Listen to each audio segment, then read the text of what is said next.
Papa. Hello, everyone. Welcome to Developing Palates. I am Aaron Lewis coming to you from the Drew Estate Studio. With me today is Jiunn, Lou, Seth Geis, and from the Velgar Cigar Studios, John McTavish. How you guys doing? We are just galerified.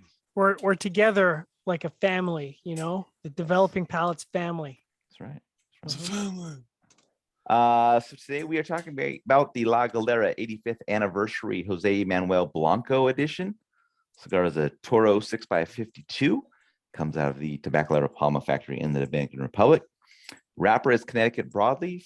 Binder is Dominican Crojo. Filler is Dominican Piloto Cubano and Criollo 98.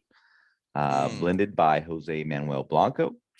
Price point is $14.50. The cigar was released in January of 2022. And we picked these cigars up from Blue Smoke of Dallas. So if you are in the Dallas area, be sure to stop in for a fine cigar. Some Blue Smoke. Or if you can convince them, they may ship you cigars if you want to give them a call and see what they have in stock. So there you go. All right, Jiunn, take us through your overall experience with this cigar.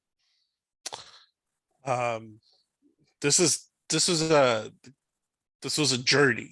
Yeah, this was a journey.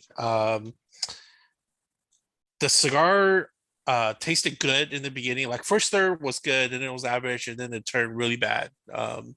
So first third, it was nice. It had a nice pop of red pepper spice. There's a lot of sweetness coming off of like some toasted mixed nuts. But that amazing note that I get in a lot of these Dominican cigars is that construction paper note, and I started getting that again. So within the second third, I started getting more of that. There's also this like plasticky note that came in as well, which is super off-putting, and that became really tannic and bitter and harsh, and it just got that much more harsh by the final third. It was really weird. I don't know, I probably got an off profile, or I don't know, maybe my palate was off that day or something, but I'm curious what you guys thought. All right, Seth, what were your thoughts? Listen, I just want to know what color construction paper he picked up. Mainly if it's not dyed, I taste brown. Oh, it's the brown ones. It's Marron. always the brown construction paper. Marron. Listen, I was getting like damper, cocoa, sweet spice, coffee, and cedar notes. There was bits of black pepper present. Medium full strength and body. Wasn't over the top.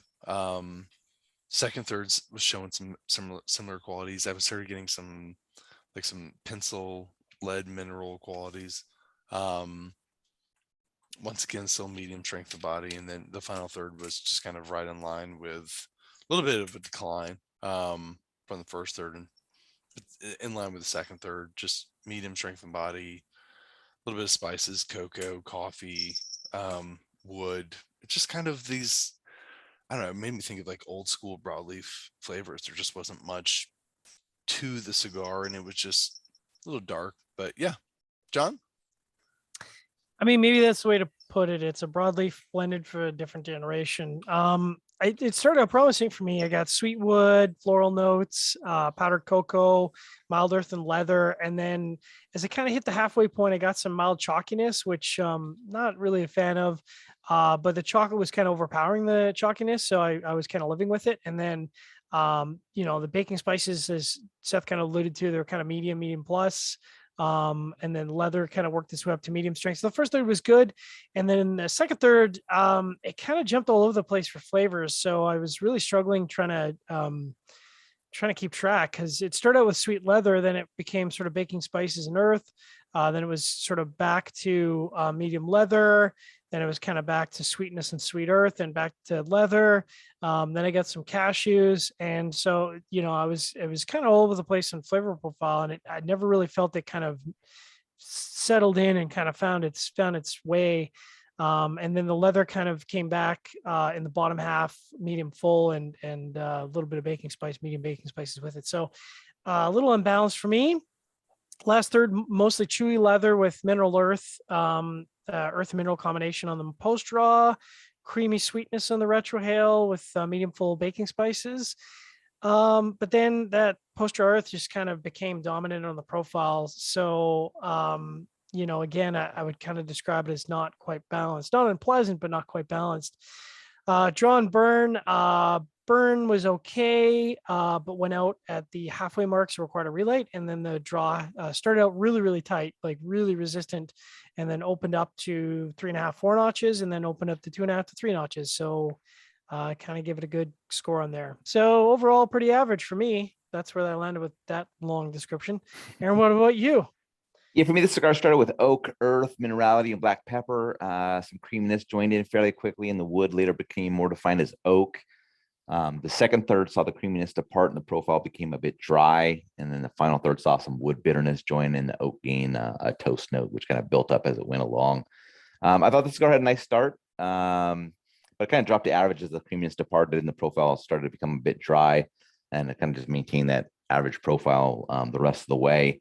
I don't think I'd see myself coming back to this cigar, kind of based just on the flavor profile along with the price point. But between the two cigars, this one and the Connecticut Shade version, I'd probably lean slightly towards this Connecticut Broadleaf version, just a bit more.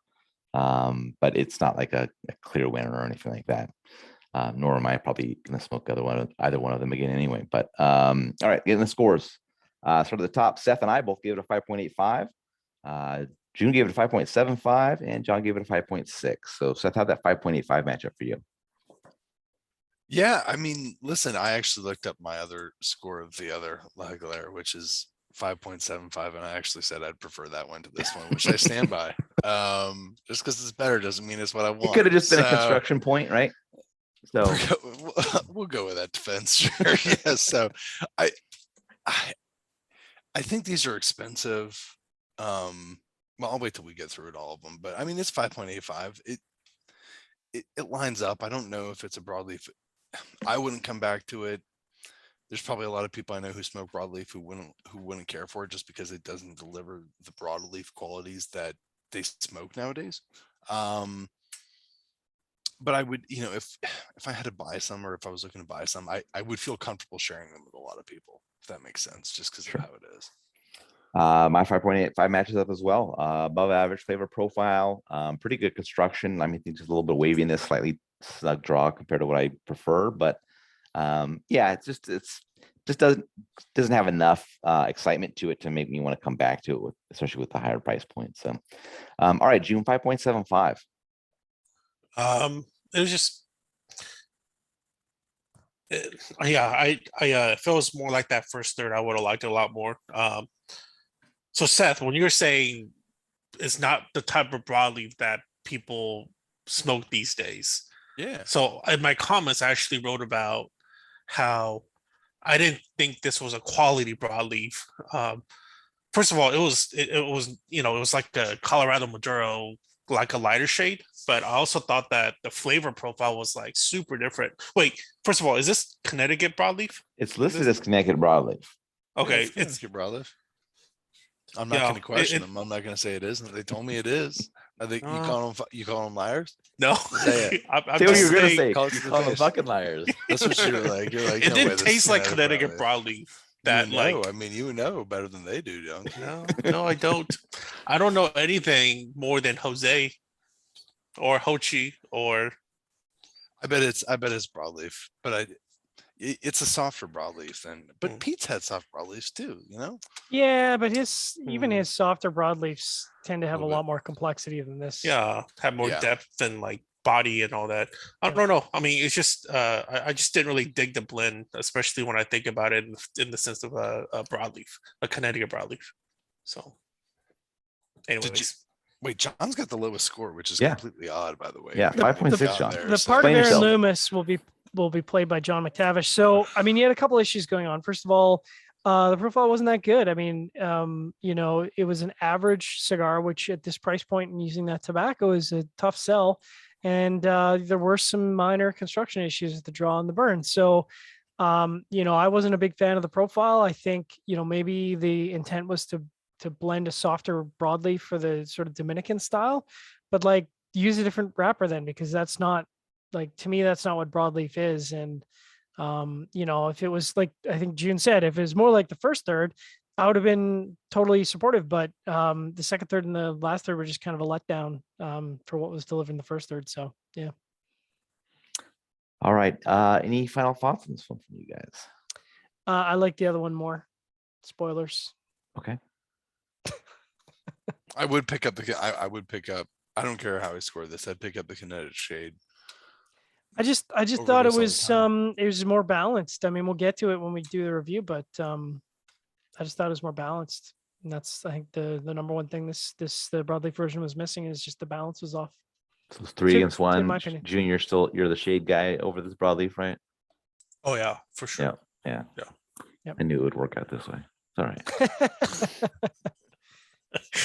I mean, it's not like it's a huge swing for me. I think it's barely, tenth. Yeah, it wasn't you weren't giving it no 6.75, that's for sure. No. Yeah. No. All right. Wherever you're catching this video, be sure to like and subscribe.